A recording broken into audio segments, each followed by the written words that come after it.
another review on a DC Multiverse figure. This time it is the gold label Target exclusive Sinestro Corpse Batman. I looked out today when I went to Target. They only had one of this guy. I thought this guy was pretty cool. Let's take a quick look at this box before we take him out. At the top, there's not much to it other than the window that creeps down to the front. At the top left corner, there is the McFarlane Gold Label Collection label. Below the window, there's a DC Multiverse logo. Under that, there's the Batman name tag.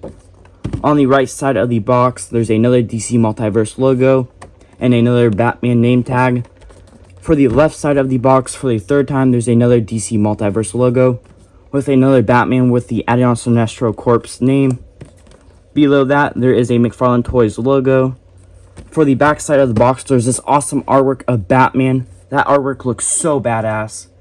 On the top right corner, there's another McFarlane Toys logo, following up with another Batman Sinestro Corpse name tag. Let's crack this bad boy open. The Sinestro Batman outside of the box, and I gotta say, I like this figure a lot more than what I thought I would.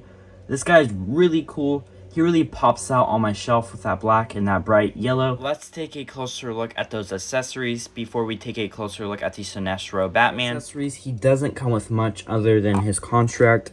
We have seen this before in the past with a different figure. Last time it was in a dark kind of translucent green color. This time it is in a translucent yellow. I gotta say I am a big fan of this translucent yellow. I like how it's not too bright but not too dark. It's super detailed. There's some sculpted on fur on the bats. There's some teeth. For the wings of the bats, those are super detailed as well. You got some tinier bats below the big one. Got this tentacle, or this octopus tentacle with some suction cups on it. Let's take a closer look at the Sinestro Batman figure. A close look on the Sinestro Batman head sculpt. I really like this head sculpt a lot. There's a little bit of wrinkling happening above the eyebrow area. The white paint apps on those eyes look really good. Other than on this right one, it's a little off-centered. The paint apps for the skin at the mouth area look really good as well. Doesn't look sloppy or anything. Even for the lip area. For the cowl itself, I really like this cowl a lot. I like how the bat ears are not too long, but they're not too short. They're like right in the middle. There's a little bit of detail on the side of the cowl going up towards the bat ears. For the suit, there's this textured pattern all over it. The yellow paint apps at that torso area look very clean. I'm very happy how that came out. There's a little bit of wrinkling throughout it. The deco in between that pec area on that circle piece looks really good. That circle piece is sculpted on. For the arms, the yellow paint apps for the most part look really good. There's a little bit of wrinkling happening at the lower forearm area.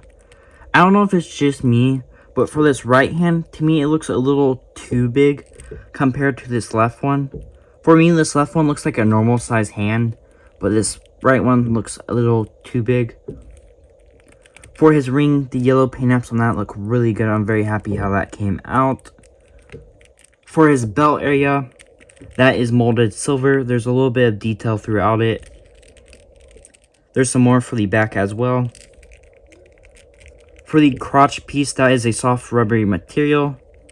For the legs, there's some more wrinkles throughout those on the inner thigh area. For the boots, the yellow paint apps on those look really good. I'm very happy how those came out. There's a little bit of wrinkling throughout those as well. For the bottom of his feet, he does have a little bit of tread going on, some peg holes. For his cape, it is a kind of hard rubbery material. There is this leather pattern all over the back.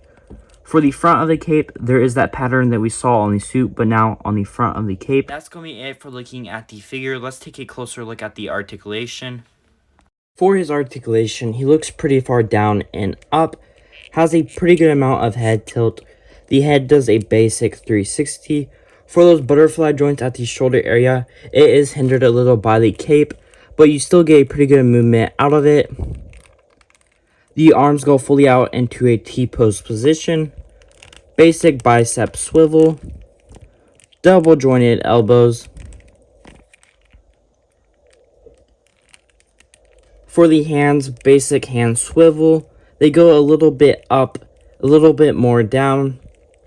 For the torso area, basic swivel, tilts pretty far to the right and left. With that waist joint, you get a little bit more action out of it. For the ab crunch, it goes pretty far back.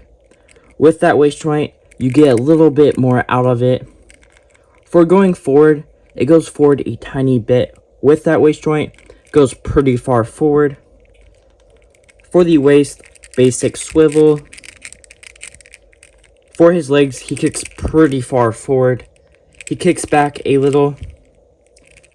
Kicks pretty far out to the side. Double jointed knees. For his ankles, basic ankle swivel. They go a little bit down for the feet. They go pretty far up. And for that toe joint, it goes basic up. And that is it for his articulation. For comic Batman comparison, here's the Nightfall Batman next to the Sinestro Batman. And here's the Earth 2 Batman next to the Sinestro Batman. And I just now noticed as filming these bodies are the exact same body. The only difference between the two is the fisted hand on that Sinestro one. And on this Earth 2 one, it comes with another relaxing one. And the emblems on the two are different. Other than that, they share the exact same body. Alright guys, that's going to be it for looking at the Sinestro Batman figure. Let me know down in the comment section, what are your guys' thoughts on it? And will you guys be picking it up? Or will it be a pass for you? And stay tuned for the next review, because I got some awesome reviews coming up here soon.